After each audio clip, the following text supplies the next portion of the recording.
Hi friends, welcome to women's nest. இன்றைக்கி நம்ம பார்க்க போகிற recipe caramel chocolate. Caramel chocolate வீட்லேயே எப்படி ஈஸியாக பண்ணுறதுங்கிறத இன்றைக்கி பார்க்கலாம். அதுக்கு முன்னாடி மறக்காமல் உமன்ஸ் நெஸ்ட் சேனலை சப்ஸ்கிரைப் பண்ணிவிடுங்க.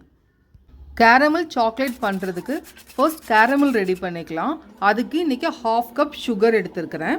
1/2 கப் சுகரில் கொஞ்சமாக தண்ணி விட்டு இந்த மாதிரி கேரமலைஸ் பண்ணிக்கலாம். நல்ல ஹீட் ஆகிற வரைக்கும் வெயிட் பண்ணுங்கள். இது ஒரு 5 to 10 மினிட்ஸ் போல் ஆகும். 8 மினிட்ஸ் போல் ஆகிடுச்சு. சுகர் நல்லா கேரமலைஸ் ஆகிடுச்சு.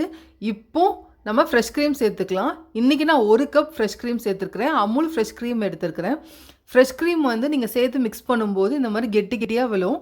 ஆனால் நல்லா ஹீட் ஆனதும் ஆட்டோமேட்டிக்காக அது எல்லாமே கரைஞ்சிடும். க்ரீம் நல்லா எல்லாமே மிக்ஸ் ஆகிடுச்சு. இப்போ நம்ம சுகர் சேர்த்துக்கலாம்.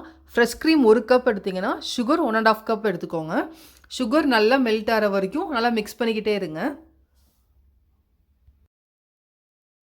சுகர் நல்லா மிக்ஸ் ஆகிடுச்சு. இந்த மாதிரி நல்லா கொதிச்சு வரும். கை எடுக்காமல் மிக்ஸ் பண்ணிகிட்டே இருங்க, இல்லை ஒரே இடத்துல அப்படி கெட்டி சேர்ந்துடும். உள்ளேருந்து இந்த மாதிரி டார்க் ப்ரௌன் கலர் வர வரைக்கும் நல்லா மிக்ஸ் பண்ணிகிட்டே இருங்க. இப்போ ஒரு பவுலில் தண்ணி எடுத்து இந்த மாதிரி கேரமலைஸ் பண்ணதை விட்டு பாருங்கள். நல்லா ரவுண்டாக ஒரே இடத்துல வந்துச்சுன்னா நம்ம கேரமல் ரெடி ஆகிடுச்சு. இப்போ ஸ்டவ் ஆஃப் பண்ணிவிட்டு 50 கிராம் பட்டர் சேர்த்துக்கோங்க. ஸ்டவ் ஆஃப் பண்ணிவிட்டு தாங்க சேர்க்கணும். ஸ்டவ் ஆஃப் பண்ணிவிட்டு நல்லா மிக்ஸ் பண்ணுங்கள். வீடு ஃபுல்லாக கேரமலைஸ் ஸ்மெல் சூப்பராக வரும். நம்ம கேரமலைஸ் சாக்லேட் சூப்பராக இப்போ ரெடி ஆகிடுச்சு. இப்போது நம்ம ரெடி பண்ணி வச்ச கேரமலில் இந்த சாக்லேட் மவுல்டில் சேர்த்துக்கலாம். சப்போஸ் உங்கள்கிட்ட சாக்லேட் மவுல்டு இல்லைன்னா வீட்டில் இருக்கிற பிளேட்டில் நல்ல பட்டர் தடவி நீங்கள் ரெடி பண்ணி வச்ச கேரமலை அதில் சேர்த்துக்கோங்க. ஒரு 1/2 ஹவரில் அது நல்லா ஸ்லைஸ் போட்டுக்கோங்க, இல்லைன்னா ரொம்ப கெட்டியாகிடும். நம்ம சாக்லேட் மவுல்டுலேயோ பிளேட்லேயோ நல்லா சேர்த்துட்டு ஒரு 6 ஹவர்ஸ் போல் ரெஸ்ட் விடணும். நம்ம எல்லா மோல்லையுமே சாக்லேட்டை ஃபில் பண்ணிட்டோம். இதை 3 ஹவர்ஸ் போல் நான் ஃப்ரீஸ் பண்ண போகிறேன்.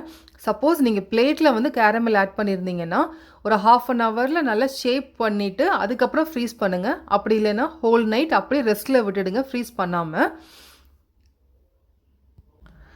3 ஹவர்ஸ் ஃப்ரீஸ் பண்ணி எடுத்து வச்சுருக்கிறேன். நம்ம கேரமல் சாக்லேட் இப்போ சூப்பராக ரெடி ஆகிடுச்சுங்க. நம்ம மோல்டுலேருந்து ஒவ்வொரு சாக்லேட்டாக வெளியே எடுத்துக்கலாம்.